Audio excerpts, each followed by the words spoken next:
Ayer también me suscribí al canal de YouTube. Es bueno que quede allí también grabado, que ocupemos los medios que tenemos en este tiempo para tal fin. Todas las cosas que podamos usar para compartir la palabra, el Señor añada su bendición a ello. La vez pasada estuvimos viendo el libro de Habacuc, así que vamos a continuar con el estudio de este profeta, que es diferente a los profetas que nosotros eh, conocemos, porque Isaías, Jeremías y la definición de un profeta, la definición de un profeta es que el hombre recibía palabra directamente de Dios y la transmitía al pueblo. Esa era la función del profeta y eso es lo que entendemos como profeta. Pero Habacuc en ese sentido es diferente. ¿Por qué es diferente? Porque como vimos la vez pasada, este profeta eleva una oración, una queja al Señor. Entonces, no es que él tome palabra de Dios y hable al pueblo, sino que mira a su alrededor, ve lo que pasa en medio del pueblo y él entonces eleva una queja a Dios a través de preguntas, a través de preguntas. Sabemos que el libro de Habacuc es antes de lo que es la invasión de los babilonios, de los caldeos. El año 607, dijimos aproximadamente, antes de Cristo. ¿Y por qué lo sabemos? Porque todavía está en pie el templo, todavía está en pie, entonces todavía no ha sido destruido, no han sido llevados cautivos al exilio los babilonios. Su nombre, Habacuc, significa un abrazo, un abrazo. Así que vimos del versículo 1, Habacuc del verso 1 al verso 4, las preguntas que le hace Habacuc a Dios. Como digo, él cuando dice profecía que vio el profeta Habacuc, esa parte es como una carga que tiene él, una pesada carga. Todo lo que está viendo a su alrededor y le empieza a pesar en su espíritu. Ve tanta injusticia, tanta inmoralidad, tanta sensualidad, tanta violencia. Vimos también que en el tiempo de Habacuc la ley no era respetada. eh, para los judíos la así llamada Torá, el Antiguo Testamento, no estaba siendo respetada. Las personas iban a la justicia, pero al acudir a la justicia no era justa, la verdad no prevalecía, sino que era por influencia, las personas que tenían más influencia ganaban los juicios, y consideramos también que todo eso se parece a nuestros días, a la actualidad. Entonces no es un libro que podamos pensar que es diferente o que no lo podamos entender. El contexto histórico que vivió Habacuc se parece al que nosotros vivimos y que estamos viviendo. Y la pregunta de Habacuc es, ¿acaso Dios no ve todo lo que está pasando? ¿Acaso yo clamaré, daré oración, no va a oír? Y lo que piensa Habacuc en su interior y lo que podía pensar cualquier persona de ese tiempo es que la ciudad de Jerusalén era una ciudad tan sagrada que no iba a poder ser destruida. Entonces, por eso luego vimos del versículo 5 en adelante cómo los caldeos van a castigar a Judá. Esto era algo impensado. Y Dios le dice, haré una obra en vuestros días que aun cuando se os contare, no la creeréis. No la creeréis. Era algo impensado que la ciudad de Jerusalén, la ciudad santa de Dios, la niña de los ojos de Dios, como es nombrada, fuera atacada, fuera destruida. Habacuc pensaba que Dios le iba a responder de otra manera. Habacuc pensaba que al él elevar su queja a Dios y decirle hasta cuándo Dios, ¿acaso no responderás? ¿Acaso no harás algo? Habacuc pensaba que Dios le iba a responder, sí, voy a hacer algo, voy a liberarte, voy a liberar al pueblo de toda esta maldad y van a venir tiempos buenos. Pero la respuesta que recibe es totalmente contraria, contraria. Y a veces en nuestra vida es igual. Nosotros pasamos tiempo de adversidad, de preocupaciones, de tristezas, de problemas, y pensamos, bueno, Dios, ¿por qué no haces algo? Y esperamos tal vez una respuesta positiva. Hasta aquí llega solamente lo que está pasando y van a venir tiempos mejores, pero a veces vienen tiempos peores, peores que antes. Y el pueblo de Israel, en especial el pueblo de Judá, tuvo tiempos peores. Y eso era lo que no se podía creer, dice el verso 5. Mirad entre las naciones y ved, asombraos porque haré una obra en vuestros días, que aun cuando se os contare, no la creeréis, porque aquí yo levanto a los caldeos, estos son los babilonios. ¿Y cómo eran los babilonios? La descripción de Babilonia: nación cruel, cruel.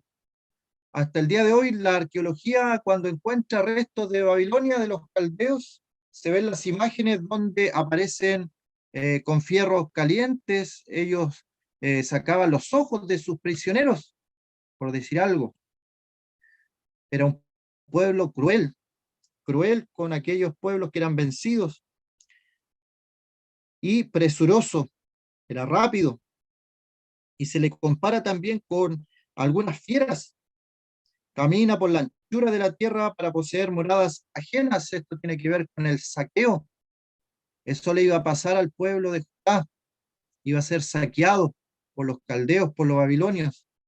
Había maldad en el pueblo de Israel, en el pueblo de Judá, y esa es la inquietud que tiene Habacuc.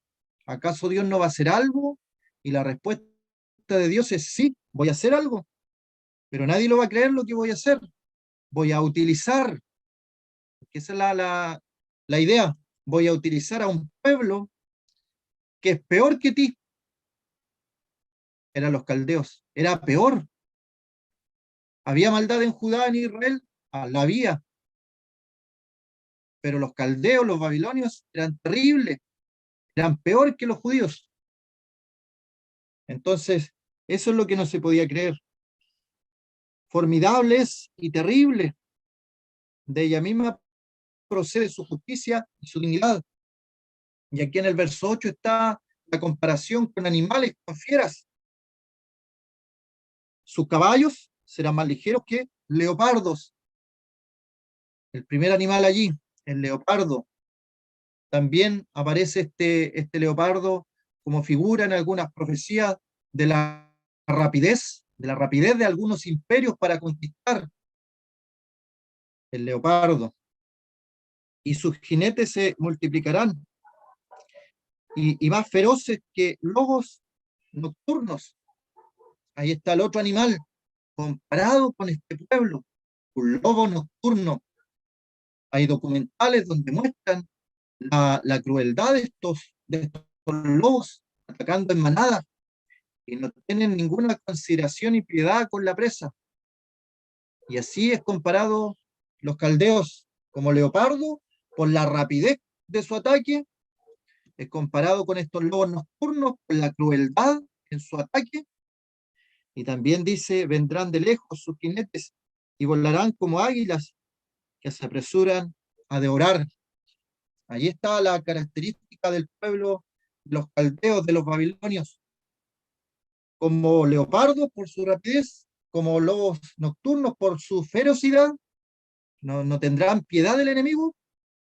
Y también al final dice, como las águilas que devoran la presa. O sea, la respuesta que recibe el profeta Habacuc no es para nada agradable a él. Él le esperaba otra respuesta. ¿Acaso no nos sucede eso cuando oramos y recibimos la respuesta del Señor y a veces pensamos que no corresponde la respuesta, queremos otra respuesta frente a nuestra sociedad, a lo que podemos ver, y Dios, en vez de mejorar la situación, la empeora y todo va de mal en peor? Eso es lo que le pasó al pueblo de Israel. Estaba pidiendo por mejorar la situación, estaba Habacuc pensando que Dios los iba a liberar, como tantas otras oportunidades lo había liberado, y la respuesta es totalmente contraria. Van a ser destruidos. como el leopardo, rápidamente a su presa, la ataca. Como el lobo nocturno, va a ser cruel. Y como el águila, van a ser devorados los caldeos.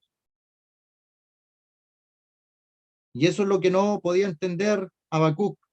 Cómo Dios, siendo justo, cómo Dios, siendo un Dios bueno, va a ocupar, va a utilizar a un pueblo más terrible que lo que está pasando en Judá para castigarlos. Está bien que Judá, que Israel sean malos, que haya idolatría, pero tú nos vas a castigar con los caldeos que son peores que nosotros, que son más crueles que nosotros, que son más malvados que nosotros.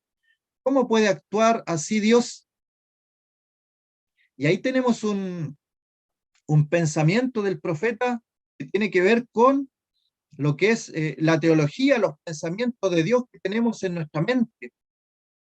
Podemos decir que en el caso de Habacuc, todo lo que él entendía de Dios se le viene abajo. No cuadra con lo que él piensa, lo que él sabe de Dios. Dios le cambia sus pensamientos. Habacuc piensa que Dios actúa de una forma y Dios le demuestra que él puede actuar como él quiera y puede utilizar a quien él quiera para destruir a su pueblo. Y todo esto por su soberana voluntad. Y Habacuc tiene que entender la soberanía de Dios, la soberanía de Dios. ¿Cómo estamos nosotros, hermanos, hermanas, con nuestros pensamientos de Dios? ¿Sabemos cómo actúa Dios? ¿Entendemos cómo actúa Dios? ¿Dónde están basadas nuestras creencias de Dios? ¿Sabe que hay gente que lo que conoce de Dios, lo que sabe de Dios, no lo saca de la Biblia? Piensan o han imaginado un Dios y la forma de actuar de Dios de una forma que no corresponde a la Escritura. Por ejemplo, para dar un ejemplo concreto, hay personas que creen que el infierno no existe. ¿Y por qué creen eso? Porque dicen, bueno, Dios es bueno. ¿Cómo va a haber creado Dios algo tan malo como el infierno? Es un pensamiento, ¿se fija? La persona tiene un pensamiento de Dios, acerca de Dios y cómo actúa Dios, pero no en base a la Escritura, no en base a la palabra de Dios, según sus propios razonamientos. Habacuc desde pequeño había sido instruido. Algunos piensan que era un levita, porque utiliza, por ejemplo, la palabra Selah en alguno de sus escritos, como que era un cantor. Este hombre no desconocía las cosas de Dios. Otro detalle que se nota de Habacuc, que por ejemplo, no aparece que haya estudiado en alguna escuela de profetas. No aparece tampoco en el libro su genealogía. Podemos pensar en él como una persona de la multitud de los que estaba allí en Israel, porque Dios ocupa a quien Él quiere para sus propósitos, para su mensaje. Pensamientos que son de Dios, pensamientos de Dios que no son escriturales, no son bíblicos. Y es una pregunta para nosotros. ¿Lo que pensamos de Dios es de acuerdo a lo que la Biblia enseña? Otro pensamiento que está en el día de hoy también. El pensar que no hay solamente dos caminos o dos destinos, cielo o infierno, que nosotros lo sabemos. Las personas piensan en algo relativo. Según el cristianismo, por ejemplo, dicen, hay dos caminos, hay cielo e infierno, pero, según el hinduismo, según las religiones orientales, según los musulmanes, según otras creencias, también pueden llegar a Dios. ¿Se fijan? Que son pensamientos de Dios, pero que no están conformes a la palabra de Dios. Y Dios tiene que confrontar aquellos pensamientos respecto a la palabra. Si no está en la palabra de Dios, no corresponde. tener pensamientos así de Dios. Lo que le pasa a Habacuc es que él ve a Dios de una forma, piensa que Dios va a actuar de una forma determinada, pero Dios le derriba todo su creencia y le muestra que él puede actuar como quiera, cuando quiera, y utilizar a quien él quiera. Y eso lo entiende Habacuc. Y eso se llama la soberanía de Dios. Dios es un Dios soberano. Así que él va a utilizar a a un ejército ligero como leopardos, que eran feroces como lobos y que devoraban a la presa como las águilas. Y lo iba a utilizar para destruir, para atacar a Judá, para atacar a Israel. Dice el versículo 9, toda ella vendrá a la presa, el terror va delante de ella, recogerá cautivos como arena, escarnecerá a los reyes y de los príncipes para burla, se reirá de toda fortaleza y levantará terraplén y la tomará. Luego pasará como el huracán y ofenderá atribuyendo su fuerza a su Dios. ¿Sabe que el pueblo, esto de los babilonios, de los caldeos, se burlaba? Ellos sabían que los profetas hablaban de ellos como los instrumentos de destrucción de Dios. Y ellos hacían burla de eso. Y también ellos tenían sus propios dioses y cuando ganaban una victoria no la atribuían al Dios de Israel, al que ellos sabían que los había utilizado desde instrumentos de destrucción. Le daban toda la gloria a sus dioses. Dice, luego pasará como el huracán, atribuyendo su fuerza a su Dios. Y ahí está con minúscula.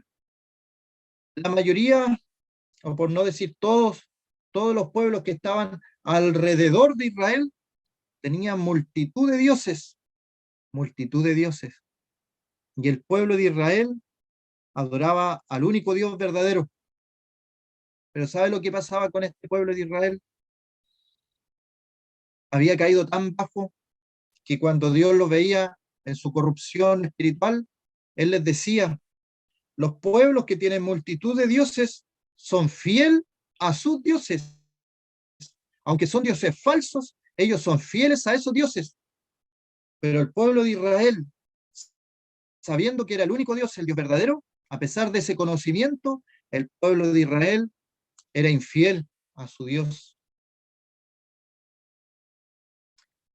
Y el Nuevo Testamento nos dice que nosotros somos el pueblo de Dios, la iglesia, el pueblo de Dios.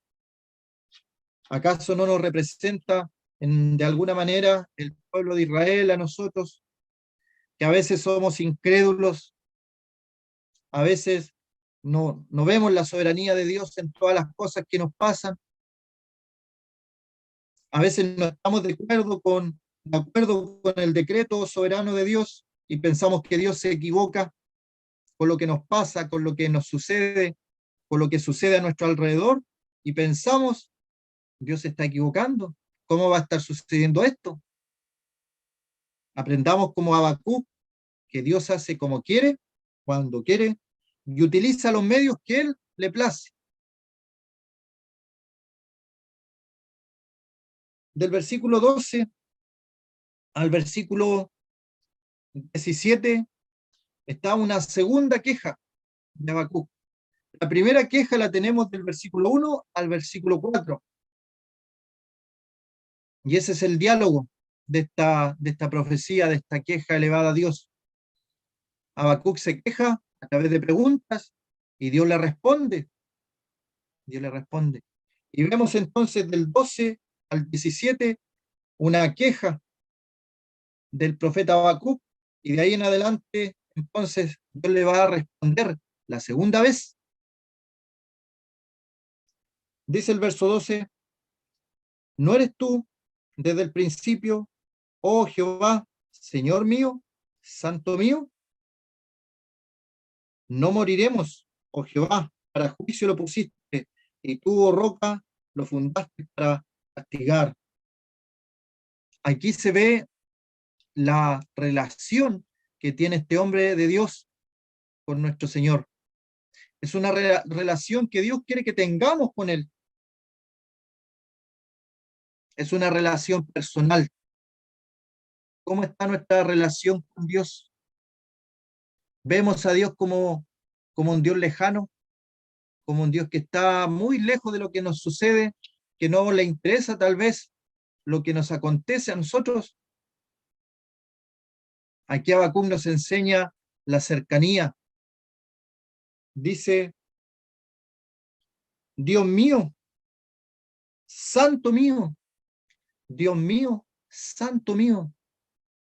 Es una cercanía total. Es el Dios de Israel, es el Dios de los ejércitos de Israel, es el Dios creador, es el Dios altísimo, es el juez de toda la tierra. Todos los nombres que tiene Jehová Dios. Pero ¿cómo se acerca Habacuc a él? Dios mío, Dios mío. Esta frase de Dios mío se parece a la declaración que hizo un hombre luego de su incredulidad en el libro de Juan, llamado Tomás, cuando no estaba presente, cuando el Señor se apareció a los discípulos. Y él en su incredulidad dijo, si yo no viere las marcas, si no metiere mi dedo en su mano, si no metiere mi mano en su costado, no creeré. Y 8 días después el Señor se aparece, estaba Tomás presente, y hace aquella declaración al Señor, Dios mío, Señor mío. Es conocer a Dios de una forma más íntima, es conocer a Dios de una forma que tal vez no todos le conocen, pero esto requiere esfuerzo. Y bien la salvación es para todos igual, hay un proceso que no es automático y no es para todos igual. Todos somos salvos por gracia. Todos vamos a estar en el cielo. Todos vamos a adorar a Dios. Pero en este mundo está la oportunidad de que nos podamos acercar. No hay impedimento para acercarse cada día más a Dios y tener una relación íntima con Dios. Entonces yo pregunto, y me pregunto obviamente a mí mismo, primero, ¿cómo está esa relación cercana con el Señor, con Dios? ¿Puedo tener esa relación? Decirle en la oración como el Señor nos enseñara, decirle Padre nuestro, pero tener esa cercanía que se tiene con los papás, con el Padre de uno terrenal, porque esa es la relación que quiere el Señor que tengamos con Él, una relación cercana. Aquí le dice, Dios mío, santo mío, a pesar de reconocer la santidad, muy limpio de ojos eres para ver el mal, dice en el verso 13.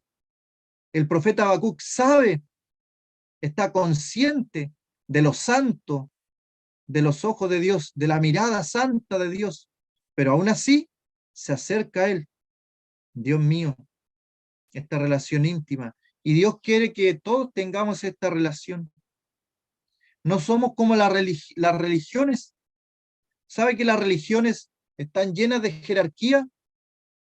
Hay un pueblo abajo, la masa, por decirlo así, o el pueblo. Luego vienen personas especiales, más arriba otras personas más especiales, hasta llegar en sucesivas personas especiales, hasta llegar a la jerarquía máxima de la religión. Pero ¿qué es lo que quiere Dios con nosotros, con su pueblo? Que cada uno de nosotros, como reyes y sacerdotes, tengamos esa cercanía con el Rey de Reyes y Señor de Señores. Esto lo descubrió el profeta Habacuc. Él es desde el principio, hay eternidad en él ha creado todas las cosas, es un Dios creador, es el Dios altísimo, pero también es mi Dios en forma personal. Él no dice nuestro Dios como otros profetas, o el Dios de Israel, o el Dios Jehová de los ejércitos. En este momento Habacuc se presenta como una relación personal, bien personal, mi Dios. Y le reconoce también esto de la santidad. Dios mío, santo mío, no moriremos, oh Jehová, para juicio lo pusiste, y tú, oh roca, lo fundaste para castigar. Ahí hay otro reconocimiento a nuestro Dios, que lo presenta como la roca, la roca. Y nosotros sabemos también que el Nuevo Testamento, a quien presenta como la roca, dice, la roca es Cristo, nuestro Señor. Así que vemos en el Antiguo Testamento, a través de los profetas, como atributos divinos, atributos de Jehová Dios, se presentan en el Nuevo Testamento para nuestro Señor Jesucristo, la deidad, la deidad de nuestro Señor Jesucristo. Versículo 13, seguimos con la santidad, dice, muy limpio de ojos, muy limpio eres de ojos para ver el mal, ni puedes ver el agravio. ¿Por qué ves a los menospreciadores y callas cuando destruye el impío al más justo que él? Aquí se está refiriendo a los dos pueblos. Por un lado tiene al pueblo de Israel, al pueblo de Judá, y por el otro lado tiene al pueblo de los caldeos, a los babilonios. ¿Y cuál es el pensamiento, cuál es el razonamiento de Habacuc? Hay un pueblo que es impío, impío, que son los caldeos, los babilonios, y hay un pueblo que es justo, el pueblo de Judá, el pueblo donde él vivía. Entonces dice, callarás cuando destruye el impío al más justo que él, pero Habacuc ya había reconocido la maldad de su pueblo, la maldad del pueblo de Israel, la violencia, la corrupción política, moral, económica, social, toda la corrupción de la sociedad, la había reconocido ya, pero aún así, con esa corrupción, el mismo profeta reconoce que el pueblo de Israel, el pueblo de Judá, es más justo que los caldeos, que eran como leopardos, como águilas, como lobos feroces.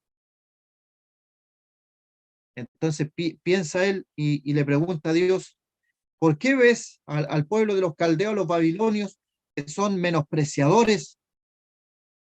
¿Por qué los ves tú? ¿No vas a intervenir? ¿No vas a hacer algo? ¿Cómo vas a utilizar a ese pueblo malvado para atacarnos a nosotros, que si bien somos malos, somos más justos que el pueblo de los babilonios? Y Dios utiliza a quien quiere, incluso a los enemigos de su pueblo, para atacarlos. Y dice el versículo 14, y hace que sean los hombres como los peces del mar, como reptiles que no tienen quien los gobierne. Allí también aparece la figura de cómo operaban los babilonios, la figura de una red. Así se llevaban los cautivos.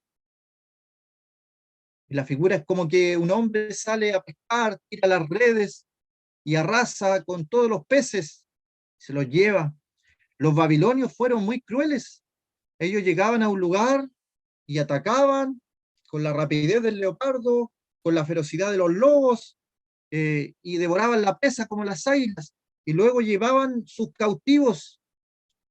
Lo vemos después en el libro de Daniel, cómo ellos llevaban a los príncipes, a lo mejor de lo mejor del pueblo que atacaban, se lo llevaban cautivos y lanzaban sus redes y tomaban aquellos peces y se los llevaban. Crueles, un pueblo cruel. Sacará a todos con anzuelo, los recogerá con su red, los juntará en sus mallas, por lo cual se alegrará y se regocijará. ¿Cuál era el orgullo, el regocijo, la alegría de este pueblo tan malvado y tan feroz? Es que ellos hacían lo que querían, no tenían alguien que los detuviera, avanzaban y nadie los detenía.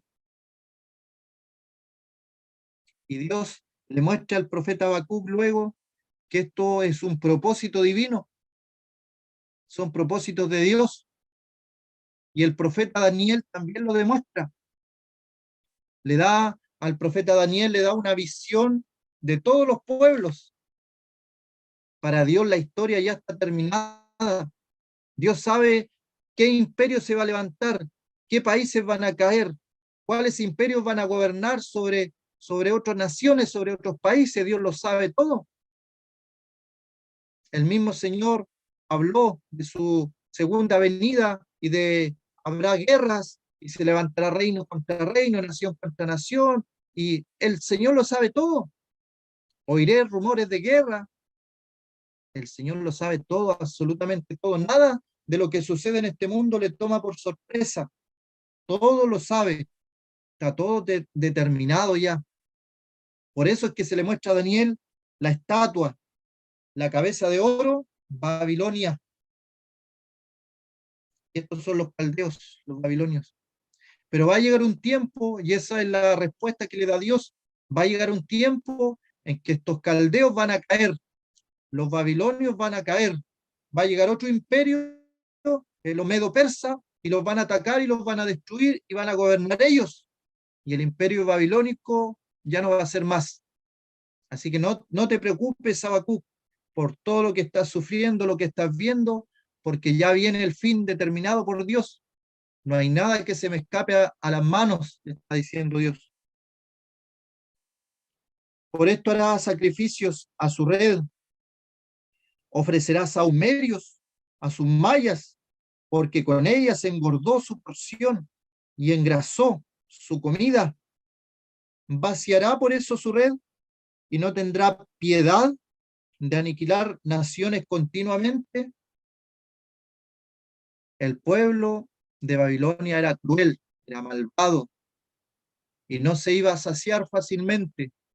Gobernó, por eso es que la figura de Daniel es una cabeza de oro, porque fue el imperio más grande que ha existido. Para nosotros en la escuela se nos pasa en historia lo que es el imperio romano, como una figura de algo grande, pero en la imagen de Daniel, ese imperio romano se presenta como hierro solamente, como hierro. Y en comparación el hierro con el oro, no tiene comparación, es el oro, el más valioso, el más precioso. Así que el imperio caldeo, el imperio babilónico, fue más grande de todos los imperios conocidos, pero al mismo tiempo de ser grande, de que sea de renombre, también era un pueblo cruel, malvado. Y a veces a lo largo de la historia hemos visto cómo se han levantado países que han formado imperios y estos han sido malvados y crueles. Y nosotros decimos, ¿por qué Dios permite tal atrocidad? ¿Por qué Dios permite aquella guerra? ¿Por qué Dios no interviene en aquella guerra? Y la respuesta de Dios es la misma que está aquí en el libro de Habacuc. Dios lo está permitiendo para sus propósitos, en su soberana voluntad, y Él utiliza a veces naciones para castigar a otros pueblos.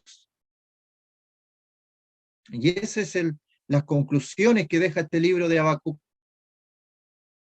Así que cuando veamos alguna guerra que no comprendamos, cuando veamos algún propósito que no entendemos o alguna crueldad en alguna guerra, y podemos decir nosotros, ¿por qué Dios no interviene? Bueno, hay sus propósitos. Por ejemplo, lo que siempre se comenta de la crueldad y la maldad del, del Tercer Reich, de los nazis en Alemania, cómo gobernaron y cómo exterminaron a 6 millones de judíos aproximadamente, y otras personas también en los campos de concentración, y uno dice, ¿cómo Dios permitió todo eso? Pero si consideramos luego lo que pasó a continuación de esa situación, en el tiempo de la Alemania nazi, no existía Israel como nación, no existía. Los judíos estaban en toda Europa. Cada país de Europa tenía una cantidad determinada de judíos. Pero luego de esto, de la persecución, del holocausto, de las cámaras de gases y todo eso, se levantó un movimiento para volver a una nación, a un Estado israelita. Y luego, pasada la Segunda Guerra Mundial, vemos cómo en Medio Oriente, en los montes de Sión, como decía la profecía, ya no iban a ser dos naciones, Judá e Israel, sino que Dios en los montes de Israel iba a ser una sola nación. Y el profeta dice, impediré yo el nacimiento. Cuando habla, ¿nacerá nación en un día? ¿Nacerá nación en un día? Como una pregunta la deja el profeta. Pero para que naciera Israel como nación, en cumplimiento a las profecías de Dios, a todo lo que estaba programado, tuvo que primero pasar la tragedia, Segunda Guerra Mundial y Holocausto. Pero si vemos el cuadro completo, entonces podemos ver que todo estaba en los propósitos divinos. Y en el día de hoy podemos ver cómo hay un pueblo, una nación, un estado en la tierra de Israel, cumpliendo las profecías del Señor. Y al ver eso, está más próxima la venida del Señor. Dios hace como Él quiere, utiliza los medios que Él quiere para sus propósitos. ¿Y quién será aquel que diga que sucedió algo que el Señor no mandó? De la boca del Altísimo sale lo malo y lo bueno. ¿Por qué se lamenta el hombre? Laméntese en su pecado, dice Lamentaciones 3:37 en adelante. A veces nosotros nos lamentamos, a veces vemos la crueldad en distintos países, distintas guerras, y pensamos que Dios no está en control de la situación. ¿Dónde está Dios en aquellas tragedias? Lo tiene todo controlado hasta el más mínimo detalle, lo tiene controlado Dios. Vaciará por eso su red y no tendrá piedad de aniquilar naciones continuamente. La verdad que el pueblo hacía a su antojo lo que ellos querían y Dios los permitió por un tiempo. Pero luego en el capítulo 2 le dice a Habacuc que el pueblo de los babilonios va a ser destruido por otro pueblo, por otro imperio. Capítulo 2, versículo 1.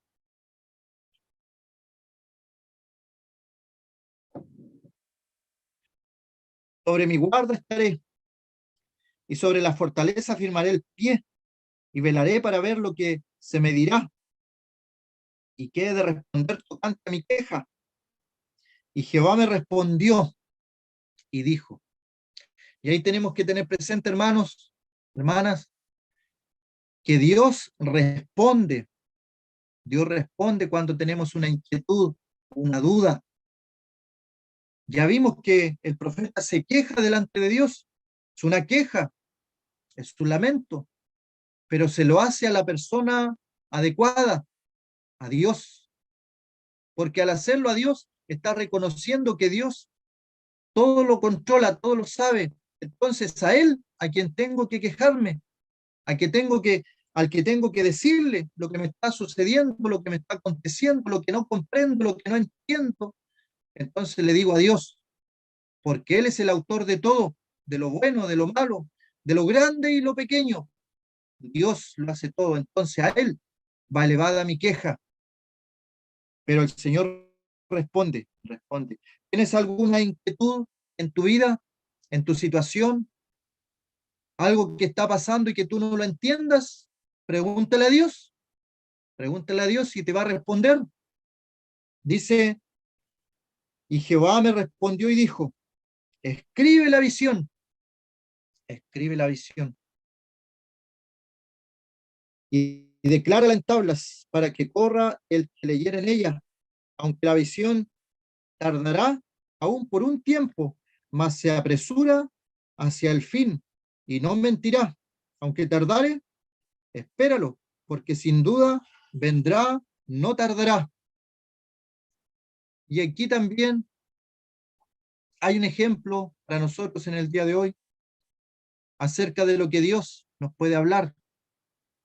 Porque Dios habla, obviamente no habla de la manera audible como en alguna ocasión habló en la Escritura, a los hombres de Dios en la antigüedad, sino que ha hablado en este tiempo postrero a través de su Hijo y a través de la palabra de Dios. Entonces, como delante hablaba también de la comunión con el Señor, son cosas prácticas, prácticas. Cada uno de nosotros lee su palabra, lee su Biblia, y en pasajes de la Escritura a veces nos habla el Señor. ¿Qué deberíamos hacer nosotros? Aquí hay como una recomendación a tomar nota. Si yo, por ejemplo, al levantarme, tengo la costumbre de leer mi Biblia en oración y entiendo que Dios me está hablando a través de su palabra, pero como mi mente es tan delicada y soy tan olvidadizo, ¿qué recomienda el profeta aquí a través de estos versículos? Dice, escribe la visión, escribe la visión. Hay hermanos que lo tienen como costumbre, se les ha hecho una costumbre, una buena costumbre.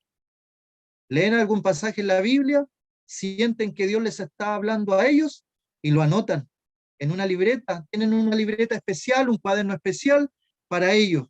Algunos le llaman devocionales.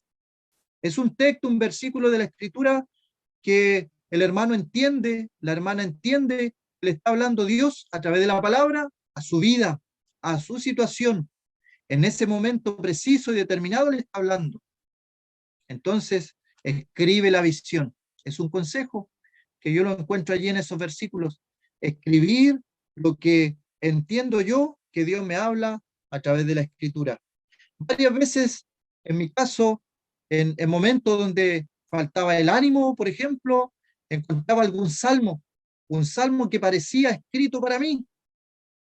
Yo sé que los salmos no se escribieron para mí, pero cuando yo leía la escritura con un ánimo un poco bajo y leía ese salmo, me reconfortaba el alma, me subía el ánimo y todo se mejoraba. La situación no cambiaba para nada. Tal vez la situación seguía peor, pero al leer eso, todo cobraba sentido. Y yo decía, gracias a Dios, Dios me habló a través de su palabra. Entonces yo anotaba y escribía allí. Y a veces he vuelto a ver eso, esos escritos. Es una buena costumbre. Yo sé que varios hermanos tienen aquella costumbre de anotar algo que les ha llamado la atención en la escritura. Escríbalo, escríbalo, dice al profeta cuando Dios le habla, le da esta indicación. Escribe la visión, declárala en tablas. Este era el medio en el cual se escribía en aquel tiempo. Todavía hay algunos descubrimientos arqueológicos, por ejemplo, en el Medio Oriente, donde se encuentran tablillas escritas con la escritura cuneiforme, que es de aquella época, que es una escritura que incluso algunos pudieron traducir en la actualidad, y se van descubriendo cada vez más cosas a través de que quedaron estas tablillas en barro escritas allí. Escriba lo que Dios le está dando. ¿Y qué es lo que hay que hacer después? Compartir, compartir lo que Dios nos da a nosotros. ¿Sabe que hay libros, por ejemplo, que se han publicado? Hay libros que se han publicado. Recuerdo un libro de un hermano que falleció antes de los 40 años, muy joven, muy joven. Tuvo un ministerio muy próspero delante del Señor, pero murió antes de los 40 años.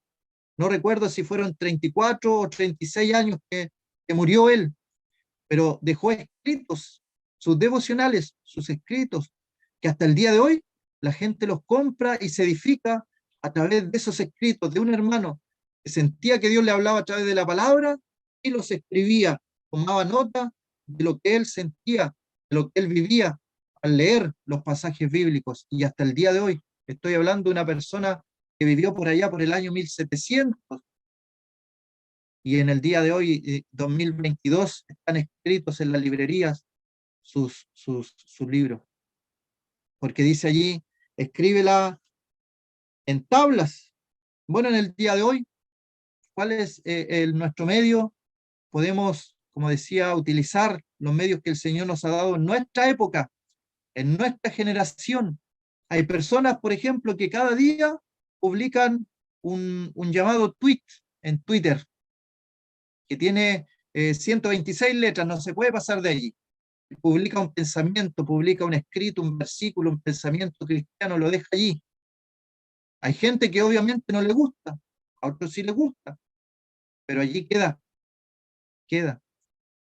Hay personas que suben una foto o algo con un texto a Facebook, están escribiendo lo que Dios les ha dado, a Instagram. Alguien podría decir, alguien podría decir, esos son herramientas de Satanás. ¿Sabe qué? En otro tiempo, a la radio se le decía la caja del diablo, hasta que un hermano se atrevió a tener un programa radial cristiano. Y en el día de hoy hay hermanos que han comprado radios y tienen radios cristianas. Bueno, aprovecho de pasar el dato de la iglesia en Lota, tiene la Radio Sana Doctrina, www.radiosanadoctrina.cl, que transmite 24 horas al día, los 7 días de la semana. En otro tiempo la televisión también, la caja del diablo se le decía, hasta que en el día de hoy hay programas de televisión. El hermano Luis tiene un programa de televisión, cada jueves sale a todo el mundo, porque ahora puede salir a todo el mundo. La herramienta no es la mala, sino la utilización que se hace a veces es mala, es influenciada por espíritus incluso, pero si nosotros utilizamos bien lo que el Señor nos ha dado, escribe la visión, lo que Dios te ha dado a ti, no se lo ha dado a nadie más, porque tú has pasado por experiencias que solamente tú sabes que has pasado, has sufrido y tú sabes de la manera que has sufrido, has tenido decepciones y tú sabes las decepciones que has tenido.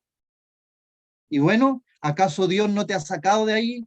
¿Acaso Dios no te dio un versículo que te animó en tu sufrimiento? ¿Acaso Dios no te levantó polvo de la ceniza y te tiene hoy día perseverando en tu fe? Escríbelo, escríbelo lo que el Señor te dio a ti, porque lo que te dio a ti no se lo dio a nadie más. Y luego dice, escríbelo, decláralo en tablas para que corra el que leyere en ella. Ahí viene la tercera parte. El Señor nos da algo, segunda parte, lo escribimos, tercera parte, para el que leyera lo que Dios nos ha hecho pasar, que otra persona sea edificada por lo que nosotros pasamos. Y dice, para que corra el que leyera en ella. Que otras personas puedan edificarse y leer tu experiencia, lo que tú has pasado, lo que Dios te ha mostrado, cómo Dios te ha ayudado a ti en tu vida, para que otros lean y puedan ser ayudados también, puedan ser fortalecidos con lo que a ti te tocó vivir, que no es la experiencia de nadie más, es solamente tuya. No te mueras, no partas de este mundo, como decía un escritor en la antigüedad, no te vayas a la tumba con tu música sin que nadie la escuche. Compártela con los demás, comparte lo que el Señor te ha dado a ti, escribe aquella visión, escríbela en tablas para Habacuc. En el día de hoy nosotros podemos utilizar las redes sociales. Hablaba del Facebook, hay páginas, hay blogs, está todas las redes sociales, hay tantas, ocúpalas todas si quieres, pero para las cosas de Dios, para beneficio de los que leyeran.